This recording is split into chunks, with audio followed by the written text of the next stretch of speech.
Hello! I'm an extreme right-wing Christian nationalist.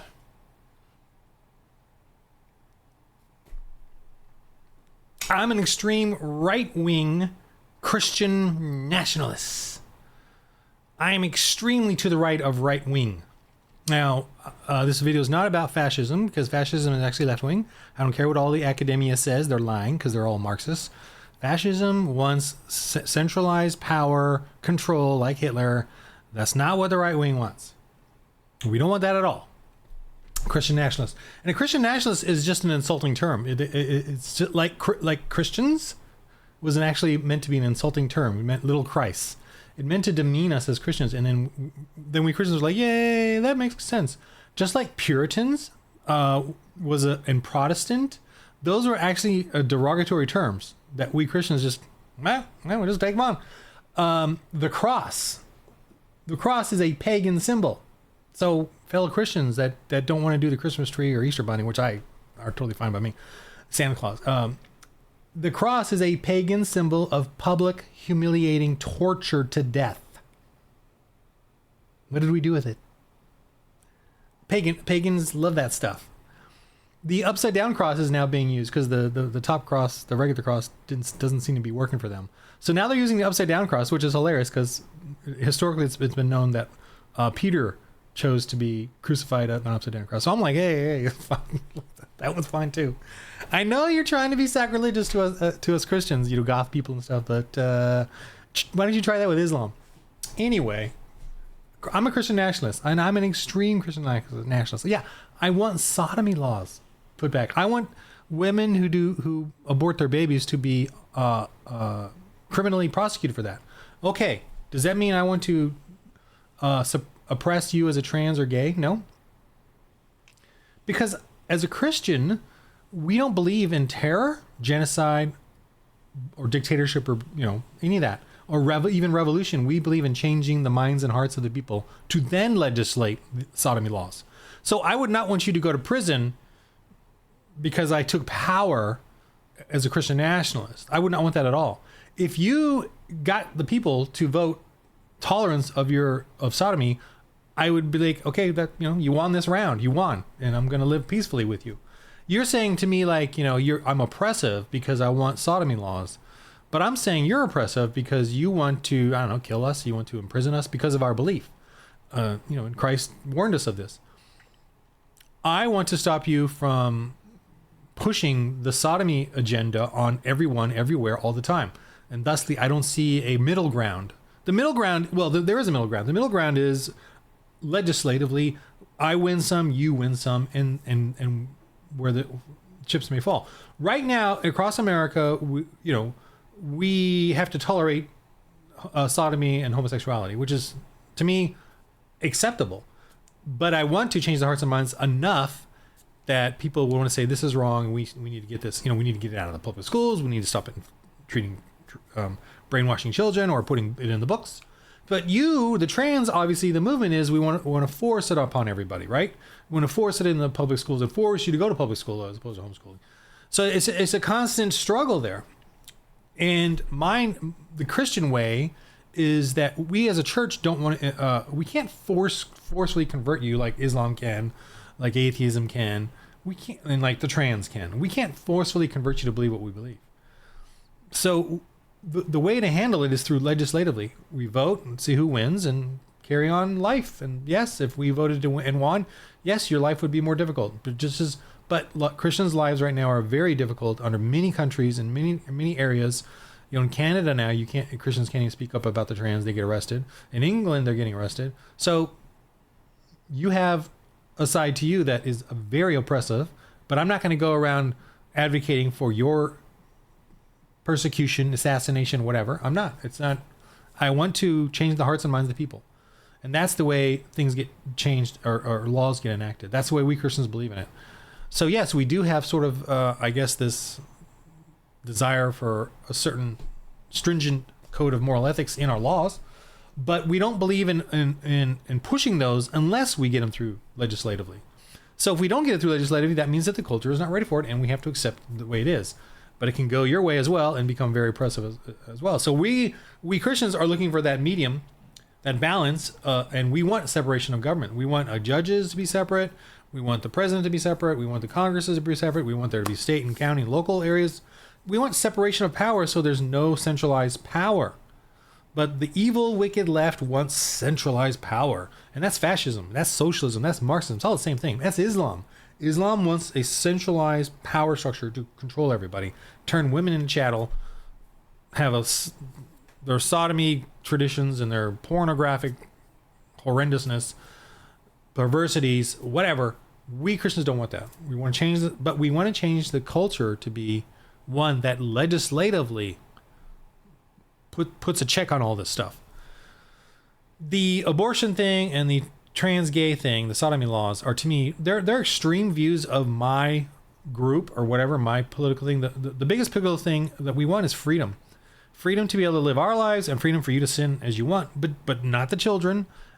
That's sort of an area where I think most conservatives agree. We let the children grow up with mothers and fathers in a home, their own mothers and fathers in a home with morals. Honoring mother and father means having a moral family. You can't honor the mother and father if you're amoral or perverse as a mother and father, or as two fathers or two dads. That's perverse. Or two fathers and two mothers. That's perverse. They will not honor the mother and the father, which means honoring the children. So we want a culture, at least until you're 18 or 20, that purports a moral, honorable society for the children. And then if at 18 and 19 they want to go off and be sinful, that's where we conservative Christians are accepting of that, tolerant of that in that sense. But obviously, me being extremely right Christian, I want there to be legislation, but I want it to come through churches, and I want churches to be stronger, building more. Remember, the separation of church and state, that concept was coined by Jefferson, but it was during a time when the church ran the schools, the hospitals, the orphanages, the community centers, the charities. The churches ran everything. That's separation of church and state. They didn't want the state doing it. They wanted the state out of it. But look what's happened. The state has not followed the separation of church and state. They have taken all of it away from the church. In Massachusetts, Catholics cannot do adoption because they don't believe in trans. See, that's oppressive. Because the Massachusetts is very Democrat, and they're pushing the trans, and they're pushing it in the schools, and now Catholics can't even run orphanages there. I believe that's the last I've read about it. So the state has taken over all the orphanages, all the charities. Like we can't even do homeless charities anymore, because like soup kitchens or whatever. At least not with very difficulty, because there's so many regulations now, safety, food regulations and stuff. So small churches can't even go out and feed the community because they'll get sued, and the government will shut them down. So the church can't even do what it used to do to bring in believers.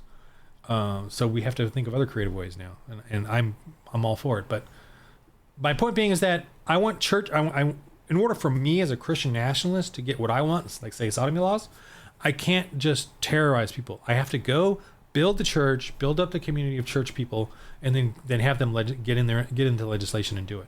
And I got to get them to be brave about it, and so that's how I do it. I'm not going to do it by terrorizing you or attacking you or your children or anything like that. I'm not going to do it that way. I'm going to do it through the church, and we're going to do it peacefully. That's the way we Christian nationalists believe in Christian nationalism. We're not Muslims. We cannot forcefully convert you to Christianity. We can, if say we did pass these sodomy laws, think about it. If we did pass them, I would say that the community and the politicians would have to be 70%, 80% hardcore Christian.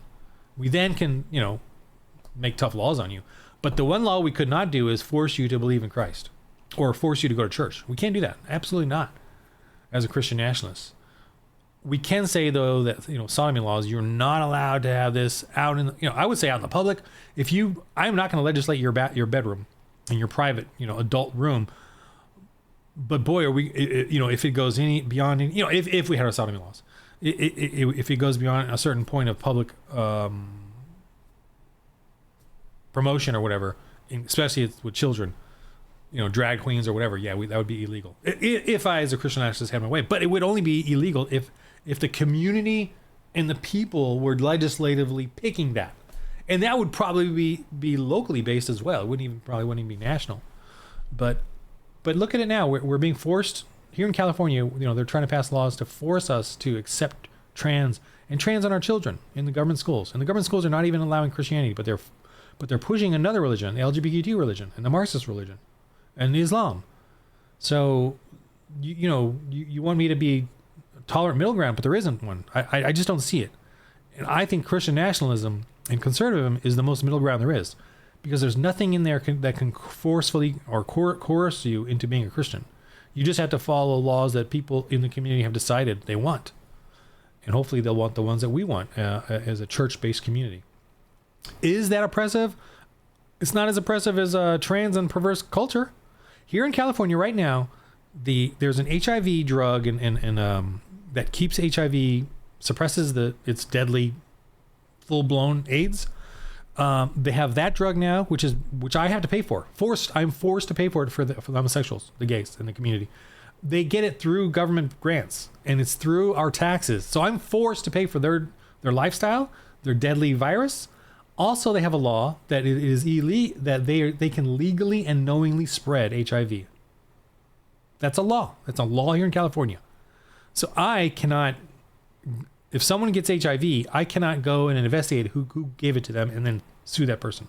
As a Christian, I can't do that. I can't start an organization to protect people from HIV positive homosexuals who are spreading it. They have a drug that's supposed to suppress even that, but that's like 9 out of 10. So it will always be spread. So not only are they spreading HIV purposely through laws, through policies, they're getting all the gays addicted to government in the Democrat Party. And I am being forced to pay for that. The Democrats love forcing me and my family and our money to pay for their agenda, to push their NGOs, their agenda. It's funny too, here in Hollywood, they're saying, oh, there's no more homeless camps. And I'm like, no, there's plenty. They're just moving them around. But also what I'm curious about is the NGOs probably can't afford the tents anymore, because there used to be tents everywhere with homeless. On all the little corners. Where they get these tents from? I can't even afford that. And they were being paid for by our tax money. They were pushing the homeless on us purposely to destroy our community, thusly to create a more bigger government agenda, which is what they want. As a Christian nationalist, I want the government to be broke. I want them to be weak. So they can't tell you what to do. We're being taxed out of the wazoo, and they're adding more taxes. They're even trying to do a vehicle mileage tax now. They're putting it into mortgages and stuff to sneak it in, and then they're going to add it to everything we do is being taxed so badly here. We're like 30 to 40% more taxes and policies destroying our own capital, our own wealth. We have to pay to the Democrats so that they can continue to get people addicted to government, the gays and the homeless and the illegals, and they run the elections. So I feel very oppressed here in California. Wish I could get out, but the weather's really nice or something. We're still on the cusp of being okay and blessed, like me and my family. But I can tell it's just every year, increment is like getting more and more weird. How they're just everything's so much more expensive. I used to get my fast food junk was $14. Now it's $22. Same thing I used to get, for the last 30 years or 20 whatever years. That my cheat day now is so expensive. Before I remember just being, whoa, this is great. I get my $14 and it was a lot. And now it's a lot, but it's $24, $22 or whatever it is. The other day I had a lunch at farmer's market with some meat and it was $30. Like a meat plate, it's $30 for a lunch. Wasn't even that much meat either. But so the restaurants, everything in here is getting so more expensive, so much more taxed, and it's because of the taxes. It's because of the taxes. We're taxing the rich. Well, the rich are raising all their prices, and the Democrats know that, and everything is becoming more and more expensive, and more taxes. Every time the prices go up, there's even more taxes involved in there, and the gas taxes are so expensive here. Everything is being taxed because they're paying for all this crap, and they're so broke. It's just so corrupt here, and there's not a church culture, and so that's the solution to all of this. As a Christian nationalist, be proud that you're Christian nationalist Christians, because they insulted us with Christian, they insulted us with the cross, they insulted us with Protestant, Puritan, and several other of those, Calvin. Every term that we sort of call ourselves now, it was meant to be an insult. And Christian nationalist it's a vague term. It sounds scary. The left coined that, and I've seen pastors in my own brave churches, my own brave Grace and Community Church, sort of, we're not Christian nationalists. And I'm like, why aren't we Christian nationalists? Why not? And I've seen it online. I've seen Christians attack me for saying Christian nationalist. That's so unbiblical.